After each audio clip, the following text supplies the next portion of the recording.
শীতের জনপ্রিয় 3টি পিঠার রেসিপি নিয়ে হাজির হয়ে গেলাম। প্রত্যেকটি পিঠাই খুবই সুস্বাদু হবে আর বানানো অনেক সহজ। আমি চেষ্টা করি প্রতিটি রান্নায় আপনাদের সাথে খুবই সহজভাবে শেয়ার করতে। আশা করছি আজকের রেসিপিগুলো আপনাদের কাছে খুবই ভালো লাগবে। প্রথমেই তৈরি করব সবকিছুর সঠিক পরিমাপ সহ পারফেক্টভাবে পাটিসাপটা পিঠা। পিঠা বানানোর জন্য নিয়ে নিলাম 3.5 কাপের মতো আতপ চালের গুঁড়া। যে কোনো কাপ দিয়েই চালের গুঁড়া মেপে নেওয়া যাবে।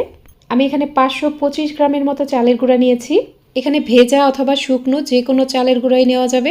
এখন একই কাপ দিয়ে 1 কাপ নিয়ে নিব ময়দা। এখানে 125 গ্রামের মতো ময়দা আছে। পাটিসাপটা পিঠা বানানোর ক্ষেত্রে ময়দা ও চালের গুঁড়ার এই রেশিওটা ফলো করবেন। যে কোনো কাপ দিয়ে 3.5 কাপ নিয়ে নেবেন চালের গুঁড়া, একই কাপের 1 কাপ নেবেন ময়দা। অবশ্যই এই রেশিও ফলো করবেন, তাহলে পাটিসাপটার বেটার একদম পারফেক্ট হবে। স্বাদমতো লবণ দিয়ে লবণের সাথে সবকিছু মিশিয়ে নিতে হবে। এখন অল্প অল্প করে নর্মাল ঠান্ডা পানি দিয়ে একটা বেটার তৈরি করব। এই বেটার খুব বেশি পাতলাও হবে না, আবার অনেক বেশি ঘনও হবে না। পানি একবারে বেশি দিবেন না, অল্প অল্প করে দিবেন আর এইভাবে মেশাতে থাকবেন। আমি কিছুটা করে পানি দিয়ে দিয়ে একটা বেটার বানিয়ে নিয়েছি। পাটিসাপটা বানানোর জন্য আমাদের এরকম একটা পাতলা বেটার লাগবে। দেখুন বেটারের ঘনত্বটা কেমন হবে। অনেক বেশি পাতলাও হবে না, আবার খুব বেশি ঘনও হবে না। চামচে বেটারের একটা পাতলা প্রলেপ পড়ে থাকবে, ঠিক এরকম একটা পাতলা বেটার আমাদের লাগবে। বেটার রেডি হয়ে গেলে এখানে মিহি করে গ্রেট করে নেওয়া খেজুরের গুড় দিয়ে দিলাম পরিমাণ মতো। আমি বেটারে মিষ্টির পরিমাণ খুব বেশি দিতে চাচ্ছি না, বেটার হালকা মিষ্টি হবে। আপনারা নিজেদের প্রয়োজন মতো খেজুরের গুড় এখানে দিয়ে দিবেন। আর এই গুড়টাকে একদম মিহি করে গ্রেট করে নেবেন, যেন বেটারের মাঝে গুড়টা দানা দানা না থাকে। এখন এই বেটারটাকে রেস্টে রাখবো কমপক্ষে 1 ঘন্টার মতো। 1 ঘন্টা পর পাটিসাপটা বানানোর জন্য আমাদের বেটার একদমই রেডি। আমি আবারও আপনাদেরকে বেটারের ঘনত্বটা দেখিয়ে দিচ্ছি। দেখুন বেটারের ঘনত্ব ঠিক এরকম হবে। চামচ থেকে সম্পূর্ণ বেটার ঝরে যাওয়ার পর চামচে বেটারের একটা পাতলা প্রলেপ পড়ে থাকবে। এখন পিঠার জন্য গুড়ের শিরা রেডি করে নিব। 1/2 কাপ অথবা 125 ml নিয়ে নিলাম পানি। পানিতে ভালোভাবে একটা বলক চলে আসলে দিয়ে দিলাম 1.5 কাপ অথবা 340 গ্রাম পরিমাণ খেজুরের গুড়। মিষ্টির পরিমাণ নিজের টেস্ট অনুযায়ী দেওয়া যাবে। গুড়ের শিরাটাকে কিছুটা সময় নিয়ে জাল করে নিতে হবে। কিছুক্ষণ জাল করে নেওয়ার পর শিরা যখন এরকম কিছুটা আঠালো হবে তখন চুলা বন্ধ করে দিব। দেখুন শিরা খুব বেশি ঘনও হবে না, আবার অনেক বেশি পাতলাও হবে না। আমাদের ঠিক এরকম ঘনত্বের একটা শিরা লাগবে। শিরা চুলা থেকে নামিয়ে এক সাইডে রেখে দিব। এখন একটা প্যানে নিয়ে নিলাম 2 চা চামচ পরিমাণ ঘি। হাতের কাছে ঘি না থাকলে এখানে তেল নেওয়া যাবে। আমি এখানে 5 টেবিল চামচের মতো দিয়ে দিলাম চালের গুঁড়া। চুলার কম আছে এই চালের গুঁড়াটাকে ঘিয়ের সাথে ভালোভাবে কিছুক্ষণ একটু ভেজে নিতে হবে। কিছুক্ষণ ভেজে নেওয়ার পর যখন দেখবেন এটা অনেকটা ব্রেড ক্রাম্বসের মতো হয়ে গেছে অথবা হালকা একটু বাদামি কালার হয়েছে, তখন উঠিয়ে নেবেন।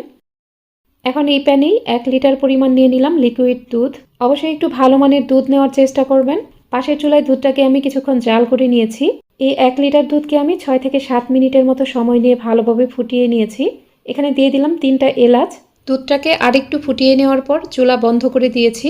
চুলা বন্ধ করে দেওয়ার পর আমি এখানে 1/2 কাপ পরিমাণ গুঁড়া দুধ দিয়ে দিলাম। অবশ্যই গুঁড়া দুধ দেওয়ার চেষ্টা করবেন, গুঁড়া দুধ দিলে টেস্ট খুব ভালো আসবে। দুধের সাথে গুঁড়া দুধ ভালোভাবে মিশিয়ে নেওয়ার পর চুলা আবারও জ্বালিয়ে দিয়েছি। চুলা বন্ধ করে গুঁড়া দুধ মিশিয়ে নিলে গুঁড়া দুধটা জমাট বেঁধে যাওয়ার চান্স থাকে না। গুঁড়া দুধ মিশিয়ে নেওয়ার পর দুধটাকে আরেকটু জাল করে নিব। একটা বাটিতে 1/2 কাপ নর্মাল তাপমাত্রায় থাকা লিকুইড দুধ নিয়েছি। যেই ময়দাটুকু ঘিয়ের সাথে ভেজে উঠিয়ে রেখেছিলাম সেটুকু দিয়ে ভালোভাবে মিশিয়ে নিতে হবে। এখানে আরও 5 টেবিল চামচ অথবা 50 গ্রাম পরিমাণ চালের গুঁড়া দিয়ে ভালোভাবে মিশিয়ে নিব। ভালোভাবে মিশিয়ে নেওয়ার পর এই মিশ্রণটাকে সরাসরি দুধের মাঝে দিয়ে দিলাম। মিশ্রণটা দুধের মাঝে দেওয়ার সাথে সাথে এটা অনবরত নাড়তে থাকতে হবে। নাড়তে নাড়তে এটা অনেকটা আঠালো হতে থাকবে। কোনোভাবেই নাড়া বন্ধ করা যাবে না, নাহলে কিন্তু এটা দলা বেঁধে যাবে। তো অনবরত নাড়তে নাড়তে দেখবেন এটা অনেকটা আঠালো হয়ে যাবে। যখন এরকম অনেকটা আঠালো হয়ে যাবে, দেখুন একদম আঠালো হয়ে গেছে কিন্তু এই মিশ্রণটা। ঠিক এ পর্যায়ে চুলা বন্ধ করে দিতে হবে। অবশ্যই কিন্তু এই পর্যায়ে চুলা বন্ধ করে দিবেন, চুলা জ্বালিয়ে রাখা যাবে না। চুলা বন্ধ করে দেওয়ার পর এখানে গুড়ের শিরা দিয়ে দিতে হবে। অবশ্যই চুলাটা বন্ধ করে তারপর এখানে গুড় দিবেন, নাহলে কিন্তু দুধ থেকে ছানা কেটে যেতে পারে। তো চুলা বন্ধ করে দেওয়ার পর আমি এখানে কিছুটা গুড়ের শিরা দিয়ে দিলাম। সম্পূর্ণ গুড়ের শিরা একবারে দেইনি, কারণ মিষ্টির পরিমাণটা চেক করে তারপর বাকিটুকু দিব। তো আমি মিষ্টির পরিমাণটা চেক করে নিয়েছি, আমার কাছে মনে হচ্ছে এখানে সম্পূর্ণ গুড়ের শিরাই লাগবে। এখন এটা অনবরত নেড়ে নেড়ে ভালোভাবে মিশিয়ে নিতে হবে। শিরার সাথে মিশ্রণটাকে ভালোভাবে মিশিয়ে নেবেন। সবকিছু ভালোভাবে মিশিয়ে নেওয়ার পর এটা চুলা থেকে নামিয়ে গরম থাকা অবস্থায় একটা প্লেটে ঢেলে নিতে হবে। তো মিশ্রণটাকে আমি গরম থাকা অবস্থায় একটা প্লেটে ঢেলে নিয়েছি। এ পর্যায়ে এখান থেকে এলাচগুলো উঠিয়ে নেবেন। বড় ছড়ানো পাত্রে সমানভাবে বিছিয়ে দেওয়ার পর পুরোপুরি ঠান্ডা করে নিব। তো এটা পুরোপুরি ঠান্ডা হয়ে যাওয়ার পর পিঠা বানাতে চলে যাব। একটা ননস্টিকের পাত্র চুলায় বসিয়ে হালকা গরম করে নিয়েছি। এখানে সামান্য পরিমাণ একটু রান্নার তেল ব্রাশ করে দিতে হবে। পাটিসাপটা বানানোর জন্য চেষ্টা করবেন যে কোনো নতুন ননস্টিকের পাত্র নিতে, অথবা যে কোনো ভারী একটু তেল তেলে ধরনের পাত্র নিতে, তাহলে পিঠা বানাতে খুব সুবিধা হবে। তেল ব্রাশ করে দেওয়ার পর এখানে পিঠার বেটার দিতে হবে। পিঠার বেটারটাকে অবশ্যই ভালোভাবে নেড়ে চেড়ে এইভাবে মিশিয়ে নিতে হবে। ভালোভাবে মিশিয়ে নেওয়ার পর এখান থেকে পরিমাণ মতো বেটার নিয়ে প্যানে দিয়ে দিলাম। খুব বেশি পরিমাণ বেটার কিন্তু দেওয়া যাবে না, বেটার বেশি হলে পিঠা মোটা হয়ে যাবে। প্যানে কিছুটা বেটার দেওয়ার সাথে সাথেই বেটারটাকে প্যানটাকে ঘুরিয়ে ঘুরিয়ে এইভাবে ছড়িয়ে দিতে হবে। বেটার ছড়িয়ে দেওয়ার পর এটা পুরোপুরি কুক হয়ে যাওয়া পর্যন্ত অপেক্ষা করব। বেটার কাঁচা থাকা অবস্থায় কিন্তু এখানে পিঠার পুর দেওয়া যাবে না। খুব অল্প সময়ের মধ্যেই কিন্তু এটা পুরোপুরি কুক হয়ে যাবে। এ পর্যায়ে অবশ্যই চুলার আঁচ অনেক কম থাকবে। দেখুন বেটারটা কিন্তু এখন আর কাঁচা নেই, এটা কুক হয়ে গেছে। এখন এখানে যেই পুরটা বানিয়ে রেখেছিলাম সেখান থেকে প্রয়োজন মতো দিয়ে দিব। তো আমি পরিমাণ মতো পুর এরকম লম্বা করে দিয়ে দিলাম। পুরটাকে কিন্তু পিঠার একদম কিনারে দেওয়া যাবে না, কিছুটা জায়গা বাকি রেখে তারপর এখানে পুর দিতে হবে। পাটিসাপটা পিঠা সবসময় চুলার কম আঁচে বানাতে হবে। এখন এই পিঠাটাকে এক সাইড থেকে ভাঁজ করে নিব। তো ঠিক পাটির মতো করে পিঠাটাকে এরকম ভাঁজ করে নিতে হবে। এরকম পাটির মতো ভাঁজ দেওয়ার কারণে এই পিঠার নাম হচ্ছে পাটিসাপটা পিঠা। এই পিঠা খুব আলতো হাতে উঠিয়ে নেবেন। গরম থাকা অবস্থায় পাটিসাপটা পিঠা খুব সহজেই ভেঙে যায়। তো দেখতেই পাচ্ছেন আমি একটা পিঠা কিন্তু খুব সুন্দরভাবে বানিয়ে নিয়েছি। এখন আমি আরও একটা পিঠা বানিয়ে দেখিয়ে দিচ্ছি। এই প্যানটাকে পরিষ্কার কাপড়ের সাহায্যে মুছে নেবেন। তারপর এখানে আবারও হালকা করে রান্নার তেল ব্রাশ করে নেবেন। আবারও যখন এখানে পিঠার বেটার দিবেন, বেটারটাকে অনবরত এইভাবে উপর থেকে নিচ পর্যন্ত নাড়তে থাকতে হবে। যতবার পিঠা দিবেন ততবার বেটারটাকে অনবরত এইভাবে নাড়তে থাকবেন। বেশ কিছুক্ষণ এভাবে নেড়ে নেওয়ার পর এখান থেকে নিজের প্রয়োজন মতো বেটার নিয়ে আবারও দিয়ে দিবেন। একইভাবে আমি এই পিঠাটাও বানিয়ে নিব। এভাবেই প্রত্যেকটা পিঠা বানিয়ে নিন।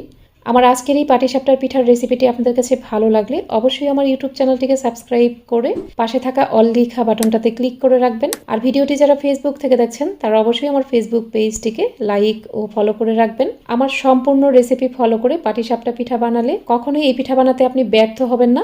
আর দেখতেই পাচ্ছেন পিঠাগুলো কতটা সুন্দর হয়েছে, একটা পিঠাও ভাঙেনি।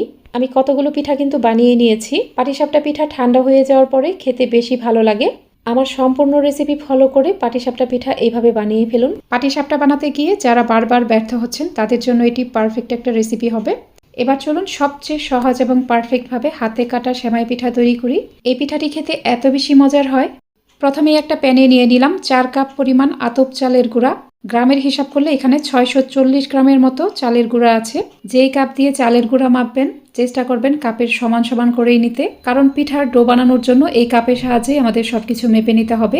চালের গুঁড়াগুলোকে চুলার মিডিয়ামের থেকে সামান্য কম আছে 5 থেকে 7 মিনিটের মতো সময় নিয়ে টেলে নিব। চালের গুঁড়া প্রথমে এভাবে একটু টেলে নিলে পরবর্তীতে পিঠা ভেঙে যাওয়ার চান্স থাকে না। এই সেমাই পিঠা বানানোর ক্ষেত্রে অবশ্যই চালের গুঁড়াটা প্রথমে এইভাবে একটু টেলে নিতে হবে। খেয়াল রাখবেন চালের গুঁড়াটা যেন পুড়ে না যায়। ঠিক 7 মিনিটের মতো সময় নিয়ে চুলার কম আছে চালের গুঁড়াটা ভাজতে হবে। আর চালের গুঁড়াগুলো অনেক গরম হয়ে যাবে। এ পর্যায়ে চুলা বন্ধ করে দিবেন। এখন ডো তৈরির জন্য একটা হাঁড়িতে পর্যাপ্ত পরিমাণ পানি ফুটিয়ে নিব।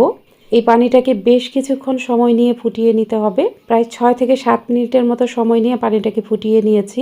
এখন যেই কাপ দিয়ে চালের গুঁড়া মেপেছিলাম সেই কাপের সমান সমান করে 2 কাপ পরিমাণ নিয়ে নিলাম ফুটন্ত গরম পানি। ঠিক কাপের সমান সমান করে পানিটা মেপে নেবেন, একটুও কম নেবেন না, কারণ চালের গুঁড়াটাকেও কাপের সমান সমান করেই মেপে নিয়েছিলাম।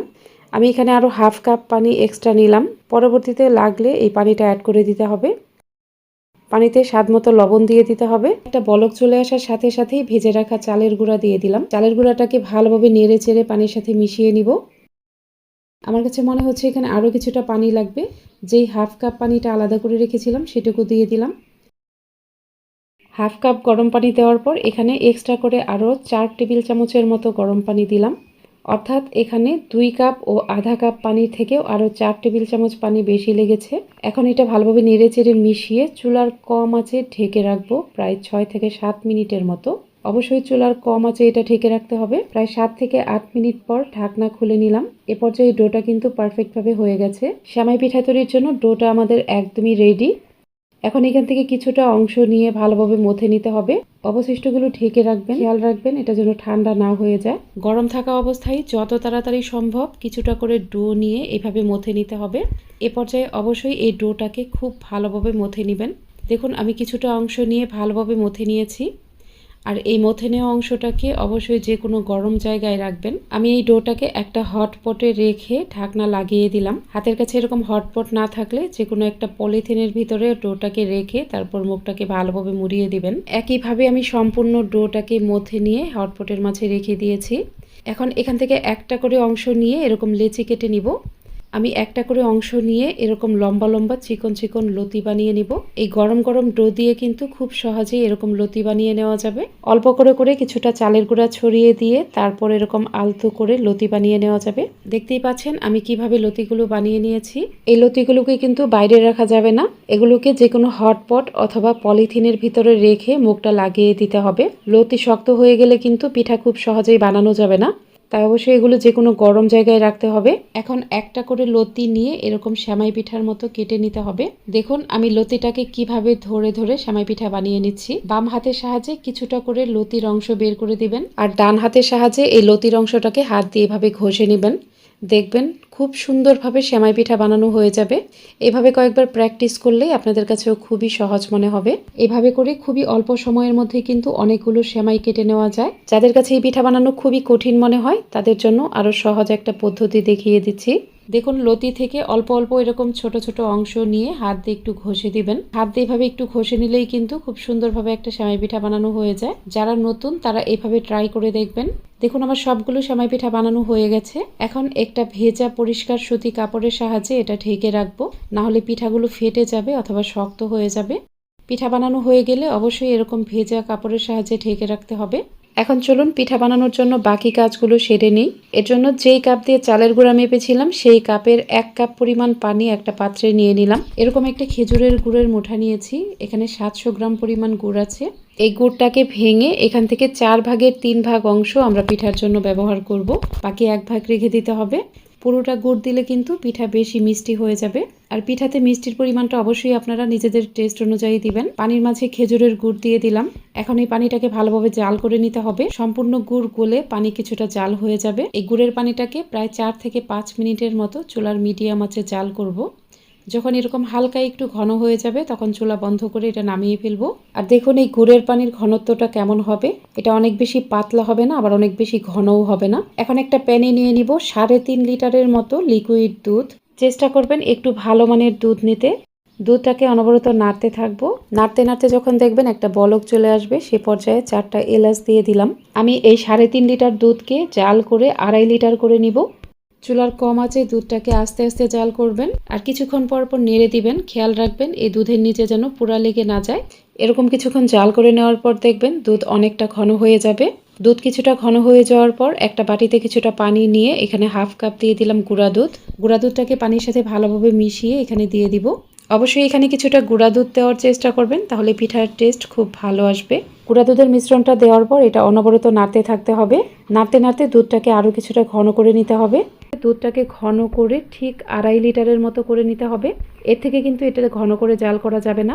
আমি দুধ নিয়েছি 3.5 লিটার। এই পর্যায়ে আমার কাছে মনে হচ্ছে দুধটা ঠিক 2.5 লিটারের মতো হয়েছে। ঠিক এ পর্যায়ে সেমাই পিঠাগুলো অ্যাড করতে হবে। দুধটা যখন ভালোভাবে ফুটতে শুরু করবে ঠিক বলকের মাঝ বরাবর কিছু সেমাই পিঠা দিয়ে দিলাম। একবারে অনেকগুলো পিঠা দেওয়া যাবে না, কিছু পিঠা দেওয়ার পর এটা আলতো করে নেড়ে দিতে হবে। এ পর্যায়ে অবশ্যই চুলার আঁচ হাই হিটে থাকবে। এখন আবারও একটা বলক আসা পর্যন্ত অপেক্ষা করব। যখন আবারও বলক চলে আসবে ঠিক বলকের মাঝ বরাবর কিছু পিঠা দিয়ে দিলাম। অবশ্যই বলক আসলে তখনই পিঠা অ্যাড করবেন, না হলে কিন্তু পিঠাগুলো একটার সাথে আরেকটা লেগে যাবে, পিঠাগুলো দলা বেঁধে যাওয়ার চান্স থাকবে। একইভাবে আবারও ঠিক বলকের মাঝ বরাবর পিঠা দিয়ে দিব। সবগুলো পিঠাই দিয়ে দিয়েছি। সবগুলো পিঠা দেওয়ার পর এটা ভালোভাবে একটু ফুটিয়ে নিতে হবে। এখন আলতো হাতে নাড়তে হবে। যেহেতু চালের গুঁড়াটা আগে ভেজে নিয়েছিলাম তাই এই পিঠা ভেঙে যাওয়ার সম্ভাবনা খুবই কম থাকবে। পিঠাগুলো একটু ফুটে ওঠার পর এখানে নিয়ে নিলাম কিছু নারকেল কুড়া। আমি অল্প অল্প করে কিছু নারকেল কুড়া উপরে ছিটিয়ে দিব। এ পর্যায়ে কিছু কোরানো নারকেল দিলে পিঠার টেস্ট খুবই ভালো আসবে। কোরানো নারকেল দিয়ে এটা আরেকটু ফুটিয়ে নিব। এখন এখানে একটা সিক্রেট উপাদান অ্যাড করব, যার ফলে আপনার এই পিঠাটা অনেক বেশি ক্রিমি হবে। আমি এখানে কিছুটা চালের গুঁড়া নিয়েছি।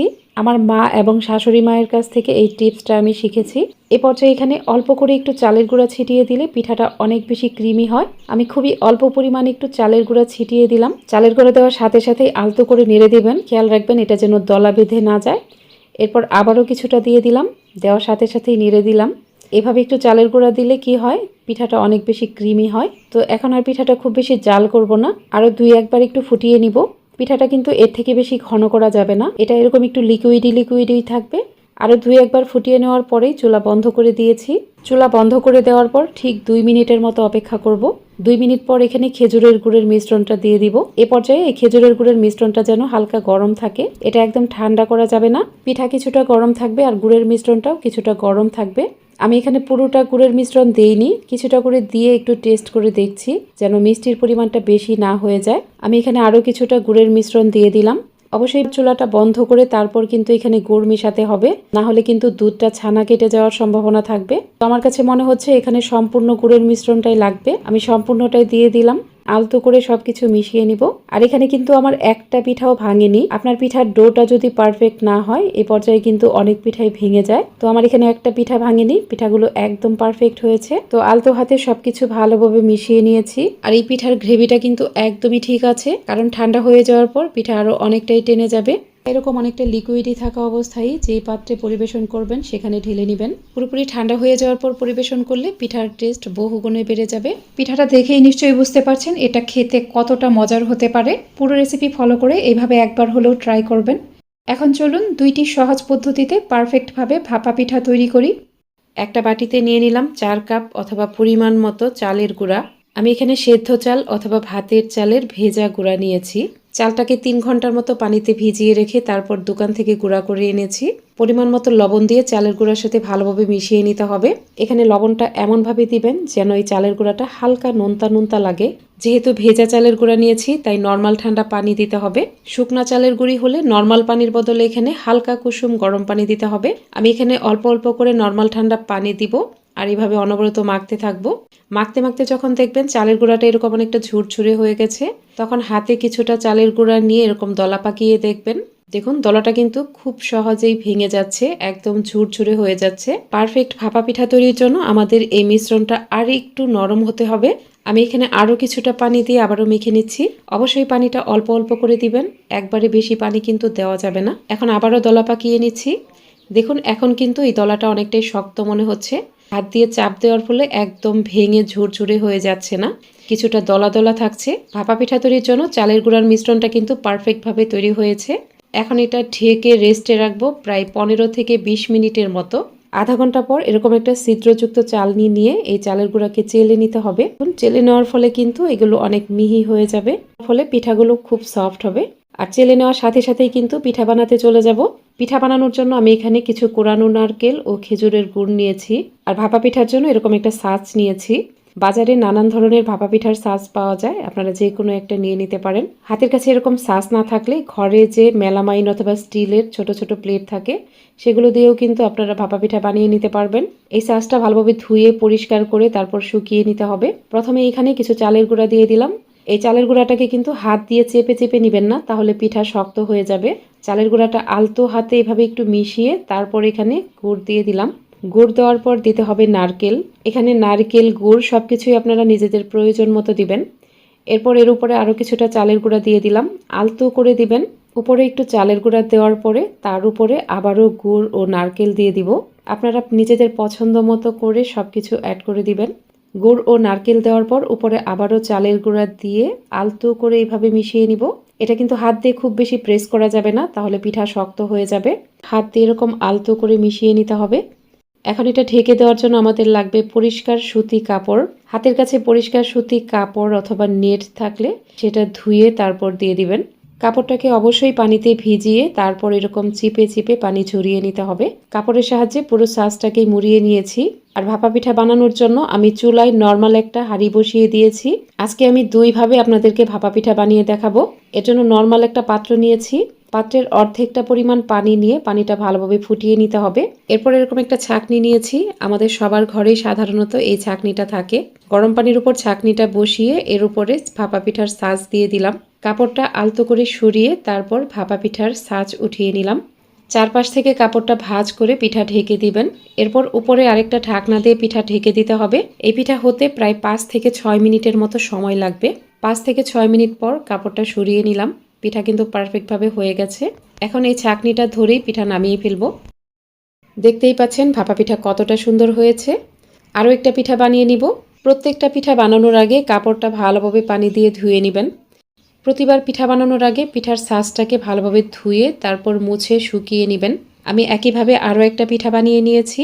এই পিঠাটাও খুব সহজভাবে আপনাদেরকে বানিয়ে দেখাবো। এর জন্য আমি এরকম একটা ছিদ্রযুক্ত হাঁড়ি নিয়েছি। এখন যে কোনো হাঁড়ি পাতিলের দোকানেই কিন্তু ভাপা পিঠা বানানোর এই ছিদ্রযুক্ত হাঁড়িগুলো কিনতে পাওয়া যায়। এই হাঁড়িগুলোতে ভাপা পিঠা খুব সহজেই বানিয়ে নেওয়া যায়। আমি হাঁড়ির অর্ধেকের থেকেও বেশি পরিমাণ পানি নিয়ে পানিটা ভালোভাবে ফুটিয়ে নিয়েছি। ভাপা পিঠা বানানোর সময় অবশ্যই খেয়াল রাখবেন হাঁড়ির অর্ধেকটা পরিমাণ যেন পানি থাকে। এই পিঠা বানানোর ক্ষেত্রে কোনোভাবেই হাঁড়ি ভর্তি করে পানি দেওয়া যাবে না। পানি ভালোভাবে ফুটে উঠলে তারপর পিঠা দিতে হবে। এই পিঠা হতে 3 থেকে 4 মিনিটের মতো সময় লাগবে। পিঠা বানাতে বানাতে একসময় দেখা যাবে পিঠাগুলো ফেটে যাচ্ছে, তখন বুঝতে হবে হাঁড়ির পানি কমে গেছে। পিঠা এরকম ফেটে যাওয়া শুরু করলে হাঁড়িতে আরো কিছুটা পানি দিয়ে ভালোভাবে ফুটিয়ে নেবেন। আমার এই পিঠাটাও কিন্তু পারফেক্ট ভাবে হয়ে গেছে। এভাবেই প্রত্যেকটা পিঠা বানিয়ে নিন। এই ভাপা পিঠা একটুও শক্ত হবে না, দীর্ঘ সময় পর্যন্ত নরম থাকবে। আজকে 3টা পিঠার রেসিপির মধ্যে কোনটা আপনার কাছে বেশি ভালো লেগেছে অবশ্যই কমেন্টে জানাবেন। আর রেসিপিগুলো ভালো লাগলে একটা লাইক দিয়ে দিবেন।